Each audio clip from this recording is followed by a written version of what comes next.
दुष्ट सांप और कौवे। एक जंगल में एक बहुत पुराना बरगद का पेड़ था। उस पेड़ पर घोंसला बनाकर एक कौआ कौवी का जोड़ा रहता था।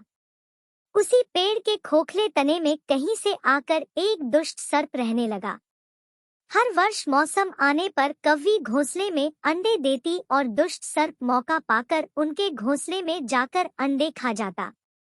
एक बार जब कौआ व कौवी जल्दी भोजन पाकर शीघ्र ही लौट आए तो उन्होंने उस दुष्ट सर्प को अपने घोंसले में रखे अंडों पर झपटते देखा। अंडे खाकर सर्प चला गया। तब कौए ने कौवी को ढाढ़स बंधाया और कहा, प्रिय, हिम्मत रखो। अब हमें शत्रु का पता चल गया है।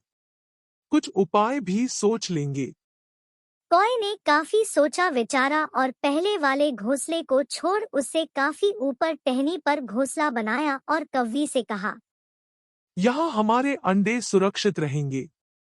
हमारा घोंसला पेड़ की चोटी के किनारे निकट है और ऊपर आसमान में चील मंडराती रहती है। चील सांप की दुश्मन है। दुष्ट सांप यहाँ तक आने का साहस नहीं कर पाएगा। कौवे की बात मानकर कौवी ने नए घोंसले में अंडे दिए, जिसमें अंडे सुरक्षित रहे और उनमें से बच्चे भी निकल आए। उधर सांप उनका घोंसला खाली देखकर यह समझा कि उसके डर से कौआ कौवी शायद वहां से चले गए हैं। पर दुष्ट सांप मुआयना लेता रहता था। उसने देखा कि कौआ कौवी उसी पेड़ से उड़ते हैं और लौटते भी वही हैं। उसे यह समझते देर नहीं लगी कि उन्होंने नया घोंसला उसी पेड़ पर ऊपर बना रखा है। एक दिन सांप खो से निकला और उसने कौओं का नया घोंसला खोज लिया। घोंसले में कौआ दंपति के 3 नवजात शिशु थे। दुष्ट सांप उन्हें एक एक करके घपाघप निगल गया और अपने खो में लौटकर डकारे लेने लगा। कौआ व कौवी लौटे तो घोंसला खाली पाकर सन्न रह गए। घोंसले में हुई टूट-फूट व नन्हे कौओं के कोमल पंख बिखरे देखकर वह सारा माजरा समझ गए। कौवी की छाती तो दुख से फटने लगी। कौवी बिलख उठी, तो क्या हर वर्ष मेरे बच्चे सांप का भोजन बनते रहेंगे? कौआ बोला, नहीं, यह माना कि हमारे सामने विकट समस्या है, पर यहाँ से भागना ही उसका हल नहीं है। विपत्ति के समय ही मित्र काम आते हैं। हमें लोमड़ी मित्र से सलाह लेनी चाहिए। दोनों तुरंत ही लोमड़ी के पास गए। लोमड़ी ने अपने मित्रों की दुख भरी कहानी सुनी। उसने कौआ तथा कौवी के आंसू पोंछे। लोमड़ी ने काफी सोचने के बाद कहा, मित्रों, तुम्हें वह पेड़ छोड़कर जाने की जरूरत नहीं है।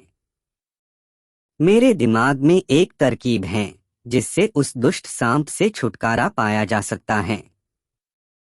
लोमड़ी ने अपने चतुर दिमाग में आई तरकीब बताई। लोमड़ी की तरकीब सुनकर कौआ कौवी खुशी से उछल पड़े। उन्होंने लोमड़ी को धन्यवाद दिया और अपने घर लौट आए। अगले ही दिन योजना अमल में लानी थी। उसी वन में बहुत बड़ा सरोवर था। उसमें कमल और नरगिस के फूल खिले रहते थे। हर मंगलवार को उस प्रदेश की राजकुमारी अपनी सहेलियों के साथ वहां नहाने आती थी। उनके साथ अंगरक्षक तथा सैनिक भी आते थे। इस बार राजकुमारी आई और सरोवर में स्नान करने जल में उतरी तो योजना के अनुसार कौआ उड़ता हुआ वहां आया। उसने सरोवर तट पर राजकुमारी तथा उसकी सहेलियों द्वारा उतार कर रखे गए कपड़ों व आभूषणों पर नजर डाली। कपड़े के ऊपर राजकुमारी का प्रिय हीरे व मोतियों का विलक्षण हार रखा था। कौवी ने राजकुमारी तथा सहेलियों का ध्यान अपनी ओर आकर्षित करने के लिए काम का शोर मचाया। जब सबकी नजर उसकी ओर घूमी तो कौआ राजकुमारी का हार चोंच में दबाकर ऊपर उड़ गया।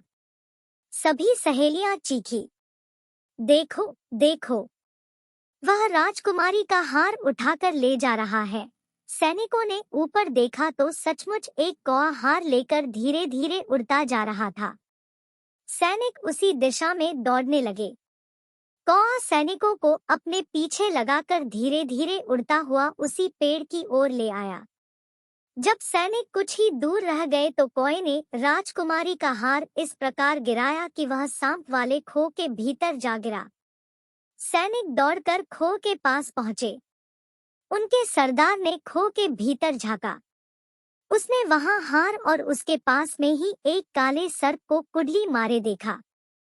वह चिल्लाया, पीछे हटो, अंदर एक नाग है। सरदार ने खो के भीतर भाला मारा।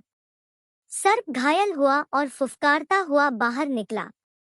जैसे ही वह बाहर आया, सैनिकों ने भालों से उसके टुकड़े टुकड़े कर डाले। कहानी से सीख। सूझबूझ का उपयोग कर हम बड़ी से बड़ी ताकत और दुश्मन को हरा सकते हैं।